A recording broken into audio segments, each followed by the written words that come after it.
We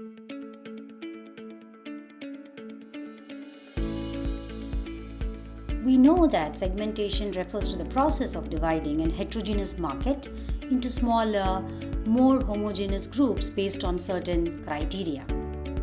Now, it is time to understand what is customer segmentation. Now, look at this. There are some questions as to who, where, why, and how. In fact, to create a product that is truly meeting with the customer needs, we need to understand who they are, probably why they need your product, where they are from, and how they behave.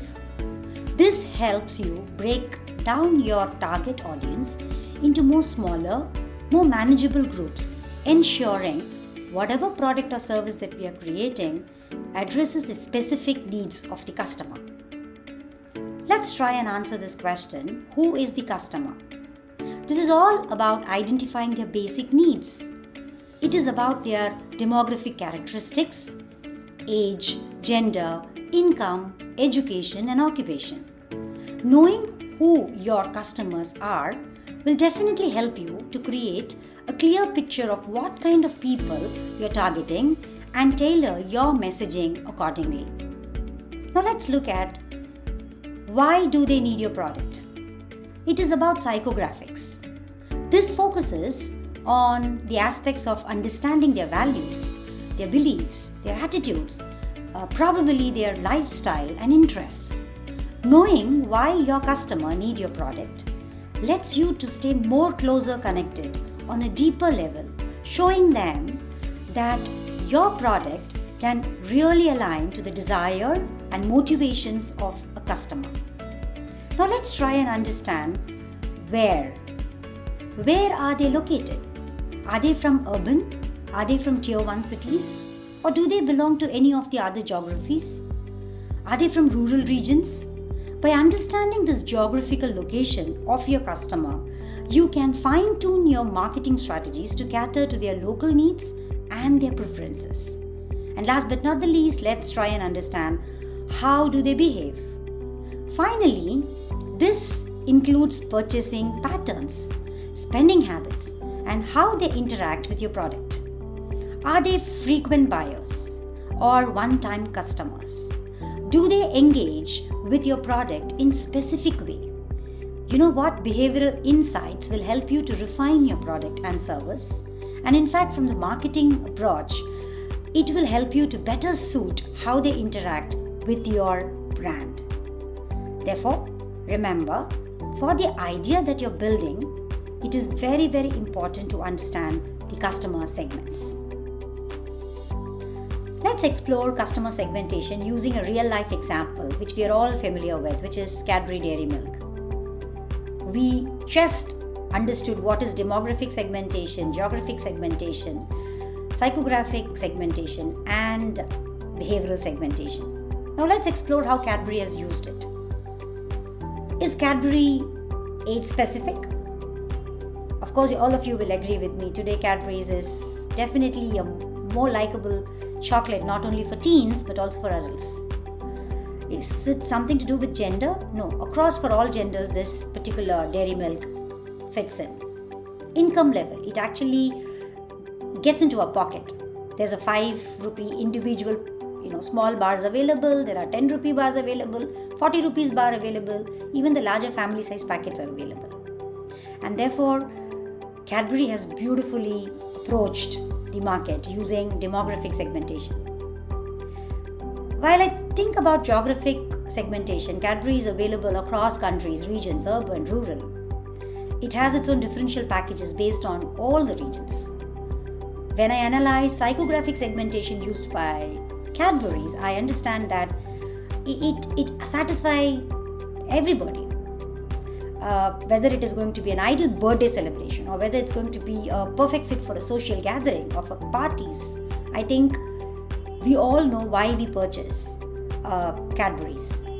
So Cadbury, of course, has emotionally got a connect to the customer, and it's go to a choice in any occasion to celebrate a moment of joy. Behavioral segmentation, how they've addressed it. Do you remember we used to actually carry some mithai ka dabba or probably a sweet to exchange during a Diwali or a Rakhi celebration. But today, Cadbury's celebration boxes have replaced it. It has become part and parcel of our daily celebration. I think this is a milestone, how Cadbury's has understood customers and customer segmentation to reach to a wider market and a wider target audience. They might sound very clever, but I think each one of us should learn how these companies have utilized customer segmentation to reach to a larger audience. Knowing customer segments has a whole lot of benefits.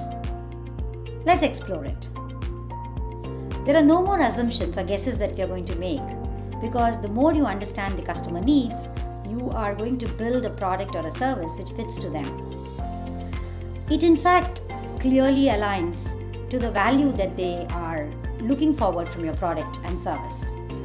So there is better understanding of customer needs, there is better product fit, and there is an opportunity for you to customize your communication and marketing messages so that the customers feel that you resonate to their need.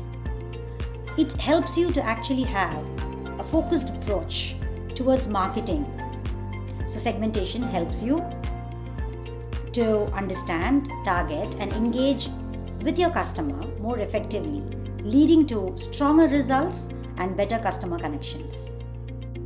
Now that we know how important customer segmentation is, let's take a closer look at it.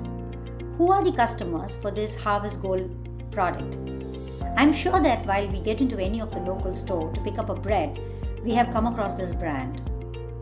This is a perfect example of B2C. So what do you understand by B2C? While a business sells its product directly to the customer, it is business to customer. We call it B2C. Are there subsegments to a product like a bread? Yes, you will find that in the market. So subsegments are possible within a larger B2C segment. So every day we use a Harvest Gold white bread. But let's look at the other examples. Sometimes we look for a bread which is something to do with medically relevant. We want high fiber, probably less sugar. Sometimes we are looking for atta bread because we have a concern about our own health. While we have kids, we are actually looking for a tutti frutti in a bread or probably a more sweeter, softer milk breads.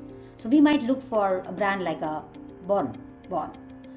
You will also get to see that some of us look for handcrafted breads which has unique taste, it has softness, it has loaves. So probably all of us are looking for bread and we buy from a local market which is B2C segment, but there are sub-segments that can be carved out in the same space. I think while we are building our own customer segments, it is very important to even understand about the sub-segments to the product. Now that we have understood what is B2C, let us take a look at what is B2B, business to business. Have you heard about Practo for Clinics? It's a digital healthcare platform which connects patients with healthcare providers. Practo for Clinics help the clinics to actually maintain patient records, appointments with the doctors, and many more services. Therefore, if a company sells its products or services directly to another business, it is defined as B2B. What do you get to see in the picture? It is a Mahindra's Mine Protected Vehicle, MB1. These are vehicles that are actually sold to government bodies by Mahindra, such as military or defense organizations, to protect personnel in conflict zones. Therefore, while you sell a product to government, it is called as B2G.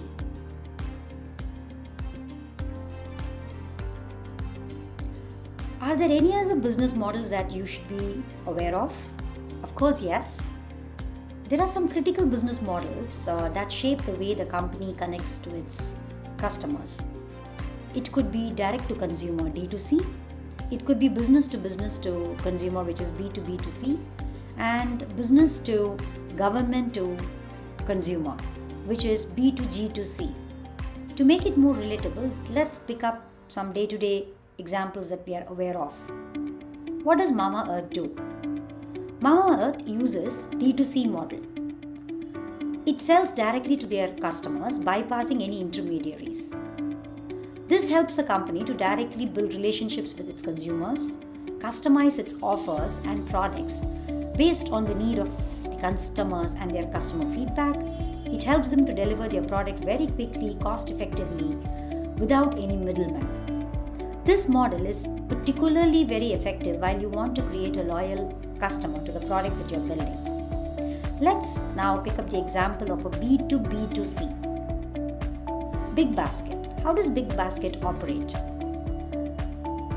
They have been working with the local suppliers and manufacturers to stock its online grocery stores. So the suppliers are their B2B who provide their inventory. Big Basket then delivers these products to the consumers through its digital platform. So it becomes B2B2C. Lastly, let's have a look at CSC e-governance services in India. CSC partners with the government to deliver public services like Aadhaar registration, bill payments, and more. The government acts as an intermediary ensuring accessibility and trust. The citizens benefit from centralized and streamlined services from CSC e-governance services, and this model is particularly effective in rural areas where access to private services or private service providers may be very, very limited. So, as a startup, I think we should also be aware of the different models through which we can operate. So, should we cater to just one customer segment? Well, not always.